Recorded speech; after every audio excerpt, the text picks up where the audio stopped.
Olha nós aí, ó, voltamos. Então, pessoal, nós vamos terminar então a parte teórica do movimento uniformemente variado. E de novo, pausa o vídeo, pega a apostila, pausar aí, pegar a apostila, vamos pegar na página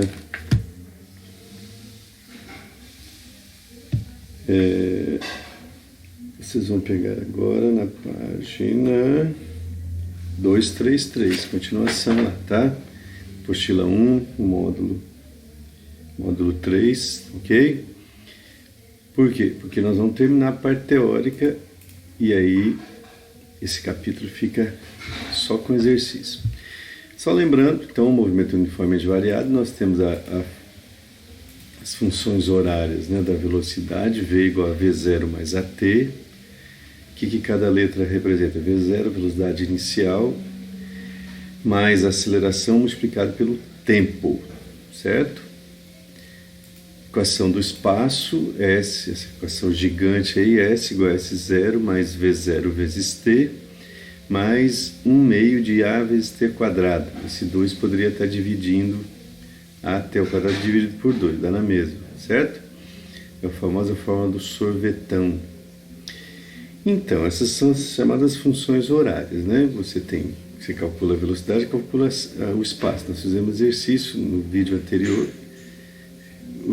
Veja quantas vezes for necessário no vídeo anterior, aquele horário de atendimento vocês vão perguntar, ok?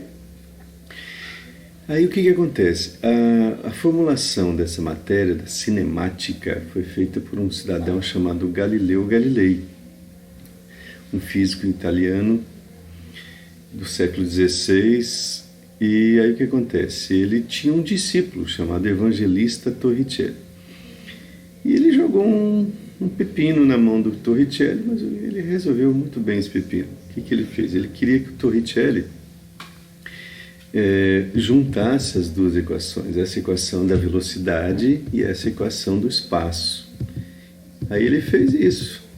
O que o Torricelli fez? Ele pegou na fórmula da velocidade, ele isolou o tempo, ó, T igual a V menos V0 dividido por A. Se vocês fizerem isso em casa, se vocês isolarem o T, vocês vão obter essa equação aí, tá certo?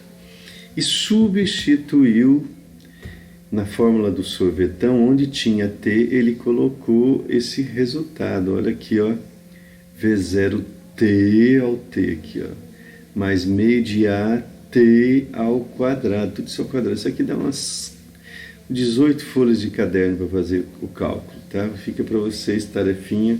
Não é necessário, o que a gente precisa é do resultado, que é chamada equação de Torricelli. V quadrado, velocidade ao quadrado, é igual a velocidade inicial ao quadrado mais 2 vezes A delta S. Delta S é o deslocamento, certo? O que ela tem de especial? A equação de Torricelli não é uma função horária, ela não depende do tempo, certo? Por isso que ela é importante.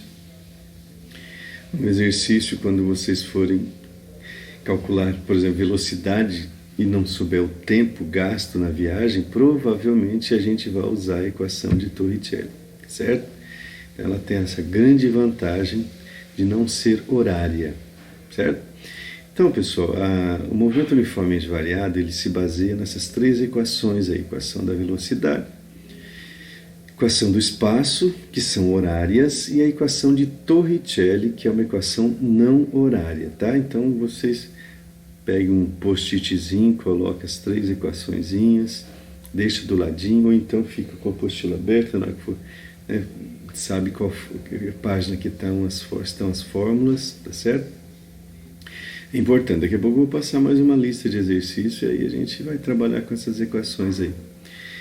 Bom, então, para terminar essa parte teórica, o que a gente vai fazer? O mesmo que nós fizemos no movimento uniformemente variado, no movimento uniforme. Nós vamos analisar o movimento graficamente, nós vamos construir os gráficos do movimento, certo? Eu vou pular aqui, porque esse aqui é o primeiro, é o uniforme. Então, o movimento uniformemente variado. Primeiro gráfico, aceleração pelo tempo. Então, o que eu sei? Eu sei que a aceleração ela é constante, por isso que O movimento uniformemente, variar uniformemente, significa ter uma aceleração constante. Então, como é que eu vou representar a aceleração? Ela é uma reta paralela ao tempo, uma reta horizontal. Só que ela pode ser positiva como ela pode ser negativa. A gente vai ver que tem dois tipos de movimentos, com aceleração positiva e negativa, tá certo?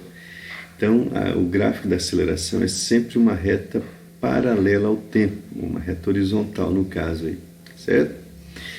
Também quero representar a velocidade, né? V igual a V0 mais AT. Então, vocês vão notar que o T, que é a variável, o V0 e o A são valores, são números. A variável é o T. É uma equação onde a variável T está elevada a 1. Isso aqui é uma equação do primeiro grau. Se é uma equação do primeiro grau, a gente representa através de uma reta, certo? Essa reta pode ser uma reta crescente ou uma reta decrescente. Será crescente quando a aceleração for positiva. Será decrescente quando a aceleração for negativa, ok? Então, toda vez que você for fazer o gráfico da velocidade pelo tempo, no movimento uniformemente variado, você vai ter uma reta, que pode ser crescente ou decrescente, dependendo do sinal da aceleração, esse sinal que vai aparecer aqui no meio, tá? Então, lembre-se disso.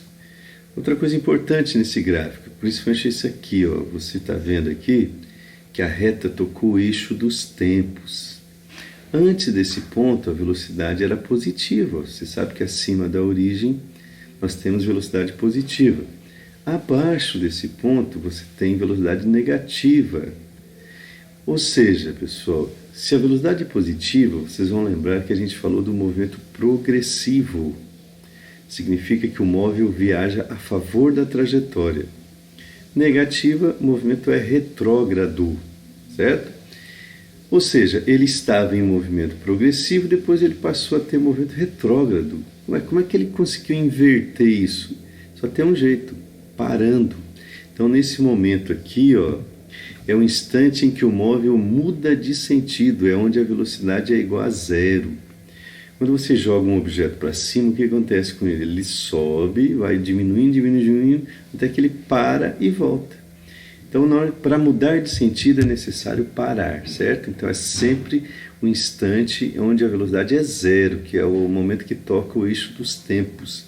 Isso é importante numa análise de gráfico, tá certo? Então, lembre-se disso. E o último gráfico é o gráfico do espaço pelo tempo, que é o sorvetão, S0 mais V0t mais meio de AT quadrado. Só que, como a variável é o t, o maior expoente do t é 2. Então, vocês vão lembrar lá do 9º ano que vocês aprenderam a função do segundo grau. E como é que a gente representa uma função do segundo grau graficamente? É uma figura muito bonita, chama-se parábola, tá? Então, o espaço é representado sempre por uma parábola, que pode ter concavidade para cima ou concavidade para baixo.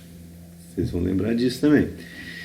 O que vai determinar a concavidade ser para cima ou para baixo? O sinal da aceleração, ó, é o termo quadrático aqui. Se for positivo, concavidade é para cima. Se for negativo, concavidade é para baixo, tá certo? E aqui, ó, é o vértice da parábola, tanto aqui quanto aqui. É a hora que a parábola muda de sentido, é a hora que o móvel muda de sentido. Por exemplo, nesse caso ele estava indo para trás, parou e começou a andar para frente. Aqui ele estava andando para frente, parou e começou a andar para trás. Progressivo retrógrado, ou vice-versa. Tá bom? Beleza, então a parte teórica de movimento uniformemente variado é isso aí. Faremos mais exercícios, tá? Então, eu vou mandar lista de exercícios. Eu vou tirar da apostila mesmo. Vocês vão fazer da apostila. E amanhã, terça-feira, como eu disse, né? Hoje é dia 30, amanhã é 31. A gente vai ter um período que a coordenação vai passar para vocês, onde eu estarei esperando as dúvidas. E espero que tenha dúvidas, ok? Tá? Por enquanto, abração, fique em casa, curta sua quarentena. Tchau, um abraço.